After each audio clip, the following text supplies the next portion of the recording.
Well, good morning. It's Monday morning, and we're just going to start out the week of devotions on things that I've learned. In case you don't know, that my family and I, about 16, 17 years ago, we bought a resort and had some farmland with it too, and we were trying to figure out what to do with our kids and work-wise, and so we ended up, both Amy and I knew people. In fact, I knew the Swedbergs who grew strawberries here, and she knew someone from the Park Rapids area, and he came down and kind of mentored us, helped us get it going, and so we decided to work with our kids, teach our kids business, doing something none of us had ever done before. And so this week I'm going to just share things that I learned, which I could share probably for several months, but I want to kind of just pick some high notes of things I learned that have really influenced my life since then. And some of them I knew to a degree before, some of them I didn't know at all. And so today I want to talk about just when we planted. I remember planting it in April the first year, and how strawberries work. They come in just this little crown with the roots that you plant, and you just keep a little bit of the crown on top of it,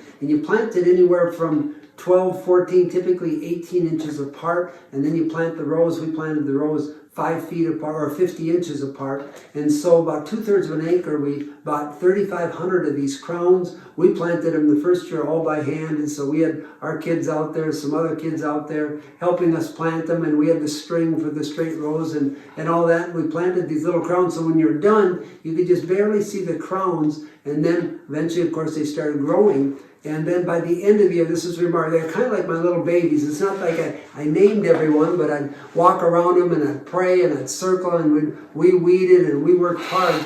But what was amazing, because this is what the gentleman told me who was teaching us, he said, you plant that one crown, and then as they grow up, they send out what are called runners, and then those runners plant another plant, and then it grows and it multiplies. And he said, by late fall, the field will be full of plants. And I thought, kind of hard to imagine that. What was amazing, now we didn't have any motorized equipment, so everything was by hand, the hoeing, the tilling, and we had a walk-behind tiller, but we did everything, kind of the old-fashioned way, and it was amazing. By September, when what we do is we narrow up the rows, those 3,500 plants had turned into tens of thousands of plants. So when we narrowed up the rows, tilled in between them, we tilled under thousands of new plants that the runners had set out.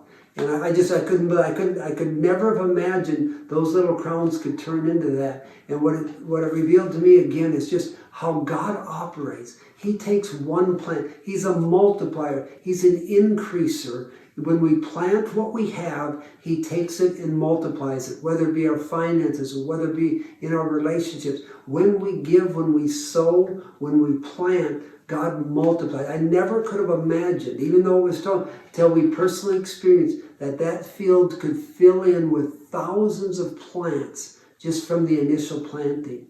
And so what it reveals to me is just the character of God. God is not a divider.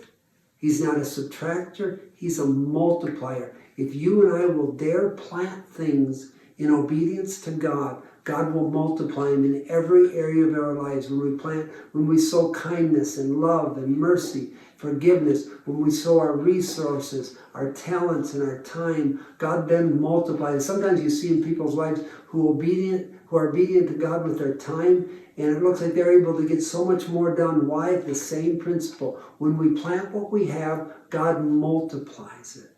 So I want to encourage you today, what area might God be calling you to plant?